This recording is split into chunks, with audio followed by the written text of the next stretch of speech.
So, you've been fighting and fighting and fighting. Now, you feel like you don't have any fight anymore. Come on this way. Let's see if we can't. Let's see if we can't help you out on that. Come on.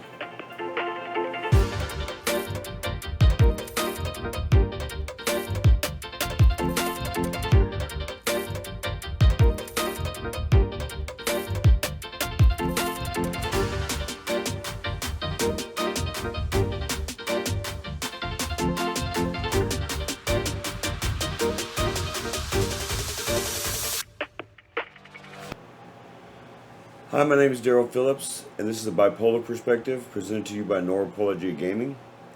Today's subject is going to be a little, I don't know, a little gray, I guess, in some ways. But I wanted to talk about how to fight when you feel like you can no longer fight. And those of you who have experienced extreme depression know exactly what I'm talking about. There are times that you fought and fought, and you just want to stop. You want everything to stop. And let me tell you something. It is the roughest thing. It's just so difficult. You maybe you get up in the morning and you brush your teeth and you do what you're supposed to do and you go to work. Maybe one of those people that you go to work and you try to work through your problems at work, and then you go through day one and then day two and day three and day four, and then it just keeps happening. Eventually, what a lot of times happens is you don't have the energy anymore to even get up, and so maybe you call into work. And then you try to go on the next day, and then you can barely make it through, and then you call in the next day. And then it starts happening more frequently, and then you end up getting fired from your job because you decided to work through your problems instead of talking about your problems. That's the biggest issue with this right here, is that sometimes we feel like we're alone, and one of the biggest caveats to the precepts, to the ingredients that we're supposed to be carrying with us during this whole thing, trying to change, is knowing that you're not alone. That's going to get you through that, because then you're not going to try to do things by yourself. Sometimes you need help. Sometimes you need someone there just to talk to, and just to cry on the shoulder of. Maybe you don't even need to talk. Maybe you just need to cry. I know, guys, for you male, of the male orientation, it's okay to cry. It's okay to cry at movies. It's okay to cry at other places, but it's really okay to cry in this situation. I admit it. I cry at movies. I'm very emotional, as you guys know. I've told you this, but. So then, how do you actually get through it then? Well, that's the thing. That's what you're going to have to figure out. You're going to have to figure out, because sometimes you're not going to have someone just right there. So sometimes you do have to get through it. So how do you get through it? Well, I'll tell you something that happens to me a lot. Well, especially back when I really didn't not even understand it, even when I did understand it. When I was going through really severe depression, I did some bad thing, drinking and stuff. Those are never the solutions. I mean, they might get you through it. Yeah, you're gonna feel a little bit better when you drink. You might be able to get through it when you work, when you become a workaholic and whatever. But it's not the solution. But when I started trying to change myself, and I didn't necessarily want to drink. Oh God, those early days were. My God, I don't know. I didn't realize how much strength I had in me, and you're not going to realize how much strength that you have in you until you actually try it. It's going to be rough, and I mean, I'm not even going to lie to you on this. Not that I've lied to you yet, but you understand. I'm really honest about this stuff. You are gonna have it's rough if you because you don't want to be by yourself. When you realize that you can't get through it, you don't want to be by yourself. But then sometimes you do. Other people have lives; they have work to go to, and so it's rough. I remember for a few years, Sophia, every time she would go, I said her name. Oops, sorry, Sophia. My significant other. Oops, I knew it was going to happen at some point. Oh well. Now they know who you are, so it's fine.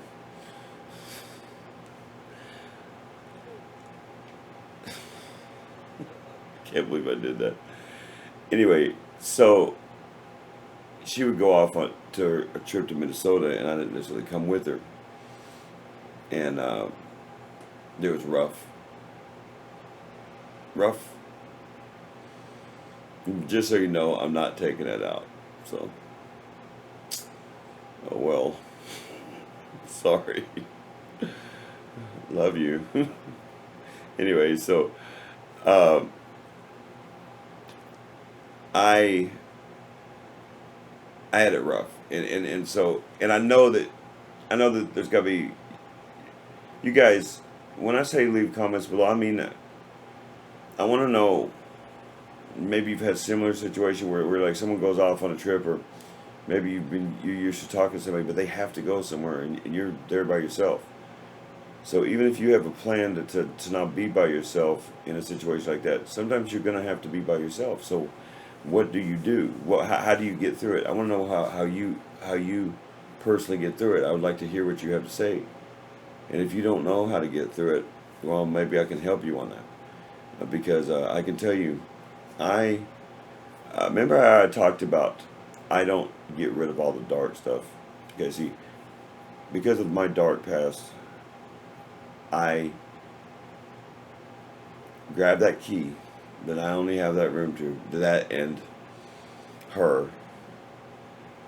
Her and I are only the ones with keys, and I let her in every once in a while, but I go in there a lot more than she does.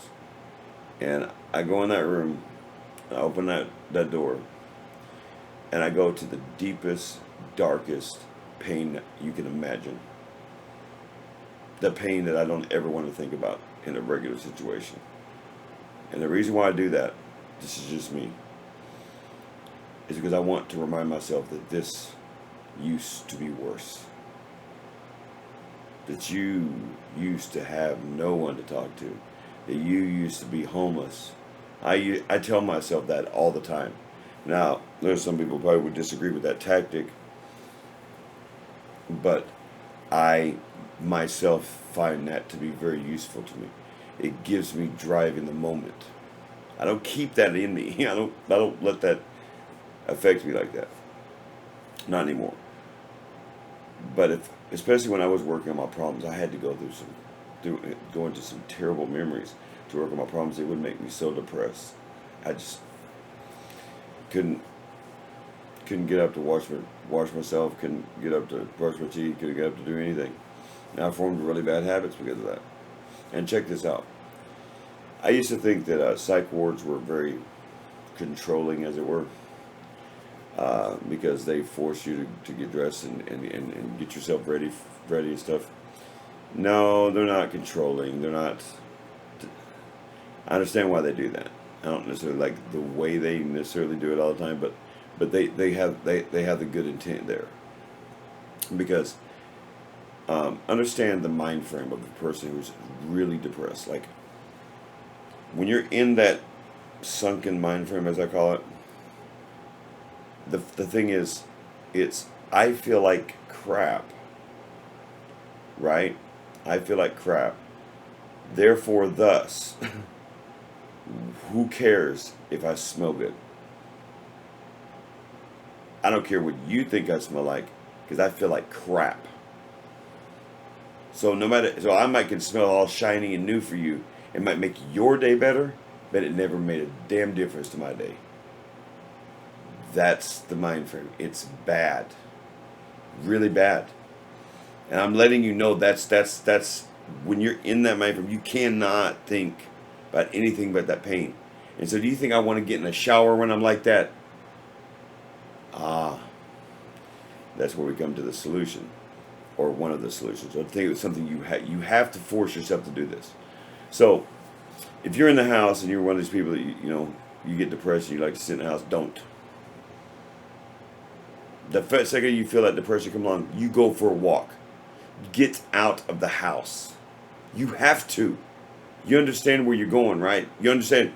You should know by now, if you've done this long enough, you should know by now your signs of your depression. I don't care about the medical signs I'm talking about how you know you're getting depressed. Change it. Do the opposite. It's only gonna be mechanical. You're not even gonna believe. You're not gonna want to go out. You're not gonna want to bathe. You're not gonna want to do these things. Do it anyway. Why? Because check this out. You do it anyway, and it becomes a good habit. And you start to see that, and that might get you out of your depression. It might be as simple as that, and then there you go. You can start your good day again. I'm dead serious. It can be that simple, right? I'm just letting you know that's how it is. Now, this wasn't going to be a particularly long video. I just wanted to let you know that I know I'm asking you guys a lot. I'm asking you to get all these things, and I'm asking you to talk to people for maybe the first time in your damn life. And maybe you're embarrassed about it. Maybe you're being beat down by people around you. By your job, by your family even. Families is much of a problem for some people as anything else. Your friends, your significant other, maybe they're beating you down. Maybe you can't talk to them. Maybe you feel like you're by yourself. Maybe you feel like you're alone. I'm telling you, you're not alone.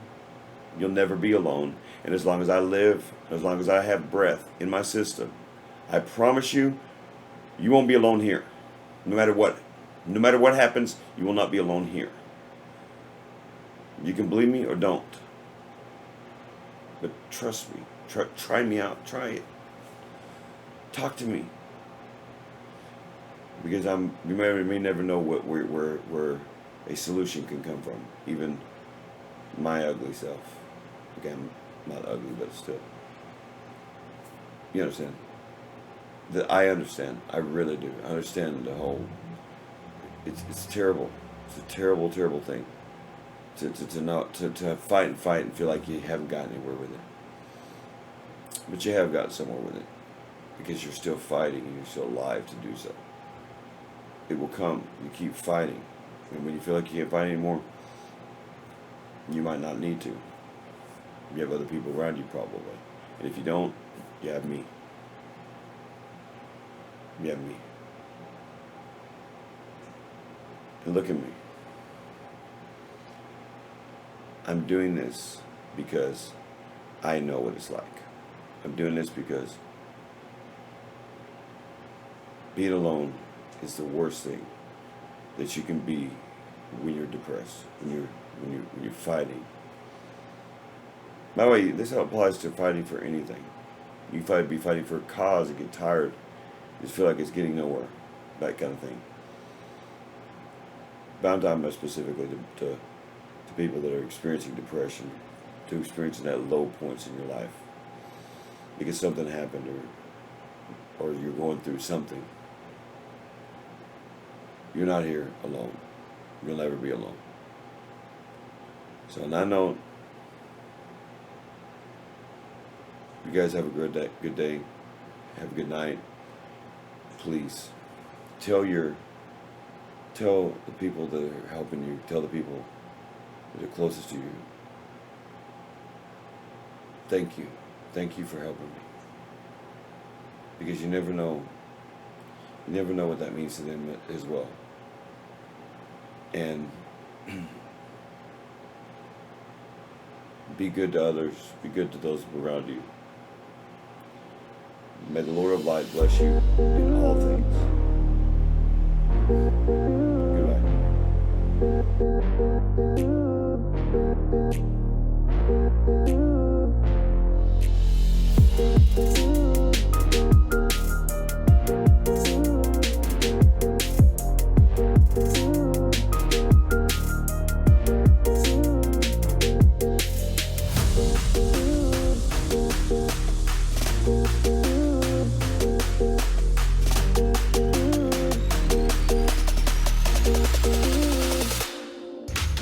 I had bipolar disorder and PTSD, and I was in that position. I was a broken man 15 years ago, and I fixed my life. And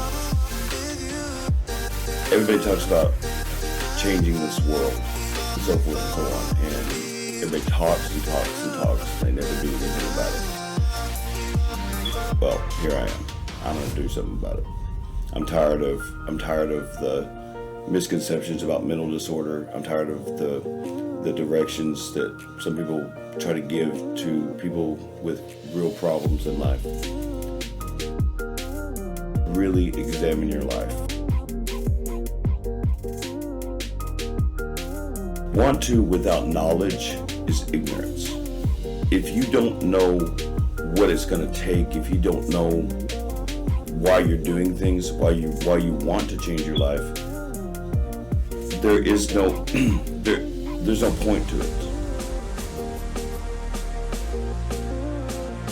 I want to create desire in you to change your life, especially if you have been abused, if you have been told all your life you're a loser. You should examine why that is. I was a loser. You understand? Like 15 years ago, I really was. You do need advice. You can't have just one set of eyes on your life. You have to have perspective, and you might not want to hear it. Do you think I wanted to hear that I was a loser? I didn't even want to hear it. I didn't want to hear it. That's why I drank so much. Good Lord, I was an alcoholic because of it. I didn't want to deal with life. So check this out. Like, I didn't believe in myself. I hid myself for so long. I don't want other people feeling like that. I know what it feels like to be you. I really do. But you don't have to be.